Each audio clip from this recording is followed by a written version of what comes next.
ഇന്ദിരാ ഗ്യാരണ്ടിയുടെ അണ്ടറിൽ വരുന്ന 5 വാഗ്ദാനങ്ങളിൽ ഇപ്പൊ ദാണ്ട ഒരെണ്ണം ഗവൺമെന്റ് നിറവേറ്റിയിട്ടുണ്ട്. സംഭവം ഇതാണ്: കേരളത്തിലെ എല്ലാ സ്ത്രീകൾക്കും KSRTCയിൽ സൗജന്യമായിട്ടുള്ള യാത്ര ജൂൺ 15 മുതൽ, അതായത് ഇന്ന് മുതൽ. സംഭവം കേൾക്കാൻ നല്ല രസവും കാര്യങ്ങളും ഒക്കെ ആയിരിക്കും. പക്ഷെ ഇതിനെ ചുറ്റിപ്പറ്റി കടക്കുന്ന കുറെ കുഴപ്പങ്ങളും കാര്യങ്ങളും ഒക്കെ ഉണ്ട്. കൂടെ തന്നെ അതിന് വേണ്ടുന്ന കുറച്ച് നല്ല കാര്യങ്ങളും ഉണ്ട് ഇതുമൂലമുള്ള. എല്ലാം ഞാൻ പറഞ്ഞുതരാം. ഇതൊക്കെ നടക്കുന്ന എപ്പോഴാണെന്നറിയോ? ഫെബ്രുവരി 2026 രാഹുൽ ഗാന്ധി കേരളത്തിലേക്ക് വരികയാണ്. അദ്ദേഹം വന്നിട്ട് പുതുയുഗ യാത്ര, അതായത് ന്യൂ ഇറ മാർച്ച് എന്ന് പറഞ്ഞ ഒരു പരിപാടിയിൽ പങ്കെടുത്ത് ഇന്ദിരാ ഗ്യാരണ്ടി എന്ന് പറഞ്ഞ 5ഓളം ആനുകൂല്യങ്ങൾ, 5ഓളം പ്രോമിസുകൾ അവിടെ മുമ്പോട്ട് വെക്കുകയാണ്. എല്ലാം തന്നെ പിന്നീട് കേരളത്തിന്റെ ഇലക്ഷൻ സമയമായപ്പോൾ യു.ഡി.എഫിന്റെ മാനിഫെസ്റ്റോയിലൊക്കെ ഇൻക്ലൂഡ് ചെയ്ത കാര്യങ്ങളാണ്.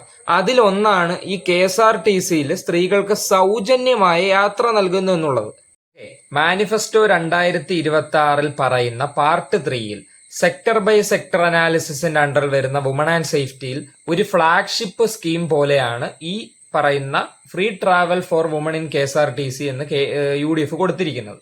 ഇതിനകത്തുള്ള ആവർത്തിച്ചു വരുന്ന പ്രവർത്തന ചിലവിന് വേണ്ടി ഉള്ള ഫണ്ടിങ് ക്ലാരിറ്റി അതിൽ കൃത്യമായി മെൻഷൻ ചെയ്യുന്നില്ല. ഇപ്പോൾ വരുന്ന ലേറ്റസ്റ്റ് റിപ്പോർട്ടുകൾ പ്രകാരം, UDF തന്നെ പുറത്തുവിട്ടിരിക്കുന്ന റിപ്പോർട്ടുകൾ പ്രകാരം പ്രതിമാസം 60 കോടിയും പ്രതിവർഷം 800 കോടി വരെ സബ്സിഡിയായി ഈടാക്കും എന്നാണ് പറയുന്നത്. ഗവൺമെന്റിന്റെ ഖജനാവിൽ നിന്നും സബ്സിഡിയായി ഈടാക്കും എന്നാണ് പറയുന്നത്. അതായത് ഈ ഫണ്ടിങ് ക്ലാരിറ്റി കൊടുക്കാത്തതിന്റെ സംഭവം എന്താണ്?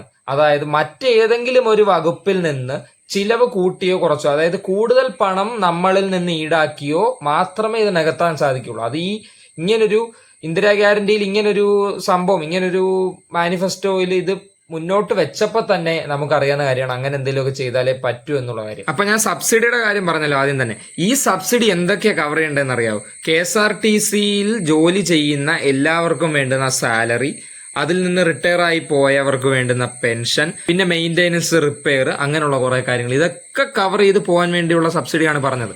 അപ്പം ഏതെങ്കിലും ഒരു രീതിയിൽ ഇവിടെ ഒരു എക്കണോമിക് മിസ്മാനേജ് നടന്നു കഴിഞ്ഞാൽ, എന്തെങ്കിലും ഒരു കുഴപ്പം സംഭവിച്ചു കഴിഞ്ഞാൽ മൊത്തത്തിൽ തന്നെ നല്ലൊരു നഷ്ടം KSRTCക്ക് അവിടെ ഉണ്ടാകും എന്നുള്ളത് സത്യമാണ്. പിന്നെ ഇങ്ങനെ ഒരു പദ്ധതി മുന്നോട്ട് വെക്കുമ്പോൾ അതിന് കൂടുതലായി വരുന്ന കാര്യങ്ങൾ എന്താണ്? കുറെ കുഴപ്പങ്ങൾ കാണും, കുറെ നല്ല കാര്യങ്ങളും കാണാം അതിൽ നിന്ന് വരാനുള്ളത്. അതൊക്കെ നമുക്ക് വിശദമായിട്ട് നോക്കാം. നമുക്ക് എല്ലാവർക്കും അറിയാം, ഫ്രീ ആയിട്ട് പോകാന്ന് ഉണ്ടെങ്കിൽ അതെന്തായാലും അവിടെ ഓവർ ക്രൗഡിങ് ഉണ്ടാവും. അത് ഷുവറാണ്, അത് ഉറപ്പായിട്ട് സംഭവിക്കുന്ന കാര്യമാണ്. അപ്പൊ ഇതുമൂലം ഉണ്ടാകുന്ന കുഴപ്പങ്ങൾ എന്താണെന്നറിയാവോ? യാത്രക്കാർക്ക് അവിടെ ഡിസ്കംഫോർട്ട് ഉണ്ടാവും, മെയിൻ കാര്യം. രണ്ടാമത്തെ കാര്യം, ഉപദ്രവങ്ങൾ കൂടുതലായി ഉണ്ടായേക്കാം.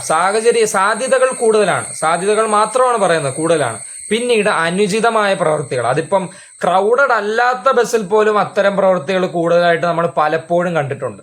പല സാഹചര്യങ്ങളിലും അത്തരം പ്രവൃത്തികൾ നടന്നിട്ടുമുണ്ട്. എന്നിട്ടാണോ ഇപ്പോൾ ഇങ്ങനെ ക്രൗഡഡ് ആയിട്ടുള്ള ഒരു ബസ്സിൽ അത് നടക്കില്ല എന്ന് എന്ത് ഉറപ്പാണ് തരാൻ സാധിക്കുന്നത്? അപ്പൊ ഇത്തരത്തിലുള്ള സിവിയർ ഓവർ ക്രൗഡിംഗ് ഒക്കെ പീക്ക് അവേഴ്സിൽ സംഭവിക്കുകയാണെങ്കിൽ അവിടെ ആളുകൾ കൂടുതൽ പ്രൈവറ്റ് ബസ്സിൽ നിന്ന് ട്രാൻസ്പോർട്ട് ബസ്സിലേക്ക് വരും. അത് തന്നെ മെയിൻ കാരണമാണ് ഓവർ ക്രൗഡിങ്ങിന്. പിന്നീടുള്ള കാര്യം എന്താണെന്ന് വെച്ച് കഴിഞ്ഞാൽ ടൈം ഡിലേ ഉണ്ടാവും. അതായത് ഒരു ബസ്സിന് നിശ്ചിതമായ സമയത്ത് ഒരിടത്ത് എത്തണമെങ്കിൽ ഇങ്ങനെ ഓവർ ക്രൗഡിങ് കാരണം മോസ്റ്റ് പ്രോബബ്ലി മിക്കവാറും അവിടെ ടൈം ഡിലേസ് ഉണ്ടാവാൻ സാധ്യതയുണ്ട് മിക്ക ബസ്സുകളിലും. അതൊരു സാധ്യതകൾ മാത്രമാണ് ഞാൻ പറയുന്നത്. അപ്പൊ ഇത്തരത്തിലുള്ള പീക്ക് അവർ ക്രൈസിസ് ഒക്കെ നമുക്ക് മാനേജ് ചെയ്യണമെങ്കിൽ മെയിൻലി 2 കാര്യങ്ങളാണ്. അതായത് കൂടുതൽ ഓർഡിനറി ബസ്സുകൾ, ഇങ്ങനെ സ്ത്രീകൾക്ക് സൗജന്യമായി യാത്ര നൽകുന്ന പ്രിയദർശിനി എന്ന് ടാഗ് കൊടുത്തിട്ടുള്ള ബസ്സുകൾ കൂടുതൽ ആ റൂട്ടുകളിലേക്ക് ഓടിക്കുക. അതാണ് മെയിനായിട്ട് ചെയ്യാനുള്ള പരിപാടി. രണ്ടാമത്തെ കാര്യങ്ങൾ എന്ന് വെച്ച് കഴിഞ്ഞാൽ ഈ ലോക്കൽ അധികം ആളുകൾ ഇല്ലാത്ത മേഖലയിൽ, ലോ ഡിമാൻഡ് ഉള്ള ഏരിയയിൽ നിന്ന് ഹൈ ഡിമാൻഡ് ഉള്ള ഏരിയയിലേക്ക്, കൂടുതൽ ആളുകൾ ട്രാവൽ ചെയ്യുന്ന ഏരിയകളിലേക്ക് ബസ്സുകൾ തിരിച്ചുവിടുക, അങ്ങോട്ടേക്ക് ഷിഫ്റ്റ് ചെയ്യുക ബസ്സിന്റെ റൂട്ടുകളും കാര്യങ്ങളും ഒക്കെ. എങ്കിൽ കൂടുതലൊക്കെ കുറച്ചൊക്കെ ഓവർ ക്രൗഡിങ് നമുക്ക് മാനേജ് ചെയ്യാൻ സാധിക്കും. കേരളം ഇത്തരത്തിലൊരു ആനുകൂല്യം കൊണ്ടുവരുന്നതിന് മുമ്പ് തന്നെ ഡൽഹി, കർണാടക, തമിഴ്നാട്, ആന്ധ്രാപ്രദേശ്, വെസ്റ്റ് ബംഗാൾ റീസെന്റ് ആണ് അത് കൊണ്ടുവരുന്നത്. ഇങ്ങനെയുള്ള കുറെ സ്റ്റേറ്റുകൾ ഇത് നേരത്തെ തന്നെ കൊണ്ടുവന്നിട്ടുണ്ട്. അപ്പൊ അവരൊക്കെ അവിടെ ചെയ്ത ഒരു സംഭവം എന്ന് വെച്ചാൽ, ആദ്യമൊക്കെ ഡൽഹിയിൽ എല്ലാവർക്കും ട്രാവൽ ചെയ്യായിരുന്നു ഫ്രീ ആയിട്ട്, എല്ലാ സ്ത്രീകൾക്കും. പക്ഷെ ഇപ്പൊ അതൊരു പർട്ടിക്കുലർ റെസിഡന്റ് ഓറിയന്റഡ് ആക്കിയിട്ടുണ്ട്. അതായത് ആ ഒരു ഏരിയയിൽ താമസിക്കുന്ന ആളുകൾ, അല്ലെ അവിടെ ജോലിക്ക് പോകുന്ന ആളുകൾ, അങ്ങനെയൊക്കെ ഒരു രീതിയിലേക്ക് ആക്കിയിട്ടുണ്ട്. പിന്നെ ഇപ്പൊ ഡിജിറ്റൽ കാർഡാണ് അവിടെ ഉള്ളത്. പണ്ട് പിങ്ക് ടിക്കറ്റ് എന്ന് പറഞ്ഞൊരു സംഭവമായിരുന്നു, ഇപ്പൊ ഡിജിറ്റൽ വെരിഫിക്കേഷൻ ആണ്. പിന്നെ ആന്ധ്രാപ്രദേശിൽ അതുപോലെയാണ്, പർട്ടിക്കുലർ റൂട്ടുകളിലേക്ക് ഇന്ന ബസ്സുകളിൽ മാത്രമേ ഉള്ളൂ എന്നൊക്കെ സംഭവങ്ങൾ. കേരളത്തിന് ചെയ്യാൻ പറ്റുന്ന എന്താണെന്ന് വെച്ചാൽ ഡൽഹിയുടെ കൂട്ട് ഡിജിറ്റലാക്കാം ടിക്കറ്റ്.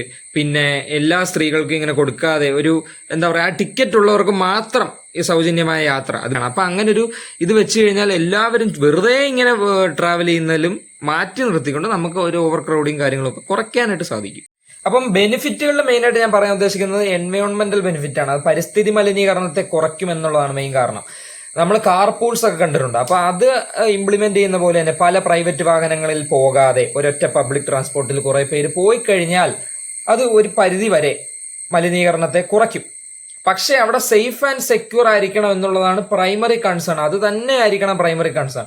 ഒരാളുടെ സേഫ്റ്റിക്ക് പോലും അവിടെ ഒരു വീഴ്ചയും, യാതൊരു തരത്തിലുള്ള വീഴ്ചയും സംഭവിക്കാൻ പാടില്ല. അതായിരിക്കണം നമ്മൾ ഉറ്റുനോക്കേണ്ട ഒരേ ഒരു കാര്യം. എല്ലാവരും ഇരുന്ന് തന്നെ സഞ്ചരിക്കണം, നിന്ന് ട്രാവൽ ചെയ്യാനേ പാടില്ല. അതൊക്കെ മെയിനായിട്ട് ശ്രദ്ധിക്കണം. അതൊക്കെയാണ് ഒന്നുകൂടെ കുറച്ചുകൂടെ നല്ലോണം കൊണ്ടുവരേണ്ട കാര്യം. ഓക്കെ, ഇനി നമ്മൾ മെയിനായിട്ട് ഈ ഓവർ ക്രൗഡിങ്ങിന്റെ കുഴപ്പം തന്നെ പറഞ്ഞില്ല. ഇന്ന് തന്നെ അത് മുൻകൂട്ടി ഒരു സൂചന തന്നെ തന്നു. കാരണം ശ്രീമതി ബിന്ദു കൃഷ്ണൻ, തൊഴിലും സ്ത്രീ ശിശു വികസന വകുപ്പ് കൺട്രോൾ ചെയ്യുന്ന ബിന്ദു കൃഷ്ണൻ, പുള്ളിക്കാരി KSRTCയിൽ ട്രാവൽ ചെയ്യുകയാണ്. അപ്പൊ ട്രാവൽ ചെയ്തുകൊണ്ടിരുന്ന സമയത്ത് ഭയങ്കര തിരക്കാണ് ബസ്സിലുള്ളത്.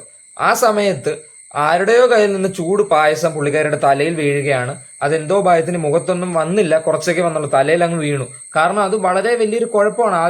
ആദ്യത്തെ ദിവസം തന്നെ കാണിച്ചു തന്നത്. അതൊരു മുൻകൂട്ടി ഒരു സൂചനയായി ഗവൺമെന്റ് എടുക്കണമെന്ന് ഞാൻ അപേക്ഷിക്കുന്നു. കാരണം അത് പിന്നീട് അതും പോലെ അല്ലാതെ മറ്റൊരു ഹൈ ലെവലിലുള്ള കുഴപ്പം ഉണ്ടാവാതിരിക്കാൻ വേണ്ടി ഒരു സൂചനയായി അത് കൺസിഡർ ചെയ്യണമെന്ന് ഞാൻ പറയുന്നു. 2014 കേരള മൈഗ്രേഷൻ സർവേയുടെ അണ്ടറിൽ നടത്തിയ ഒരു സ്റ്റഡി പ്രകാരം പുരുഷന്മാര് കൂടുതലും പുറത്തേക്കൊക്കെ പോയി ജോലി ചെയ്യുന്നത് കാരണം സ്ത്രീകൾ കുറെ കൂടെ ഫൈനാൻഷ്യലി ഡിപ്പെൻഡ് ആകുന്നു, അവരുടെ തൊഴിലാളി പങ്കാളിത്തം കുറയുന്നു എന്നൊരു കാര്യം പറയുന്നുണ്ട്. അതിൽ ചെറിയ ഒരു കാരണമായിരുന്നു ഈ ട്രാവൽ ചെയ്യുന്ന ഒരു കാര്യം. അതായത് ഡെയിലി അവർക്ക് ഇങ്ങനെ എക്സ്പെൻസ് ആയിക്കൊണ്ടിരിക്കുകയാണ്. അപ്പം ഇത് അന്നേ കാലത്ത് നടന്ന സ്റ്റഡിയാണ്. ഇപ്പോൾ അത് നന്നായി വർദ്ധിച്ചു വരുന്നുണ്ട്. സ്ത്രീ തൊഴിലാളി പങ്കാളിത്തം നന്നായി കൂടുന്നുണ്ട് ഇപ്പോൾ ഈ ഒരു 2026 ആയി നിൽക്കുമ്പോൾ. പക്ഷേ ഇപ്പോഴും പലയിടത്തും അവിടെ ഒരു എന്താ പറയാ പങ്കാളിത്തം കുറയുന്നു. പലയിടത്തും സ്ത്രീകൾ ഫൈനാൻഷ്യലി ഡിപ്പെൻഡ് ആണ്.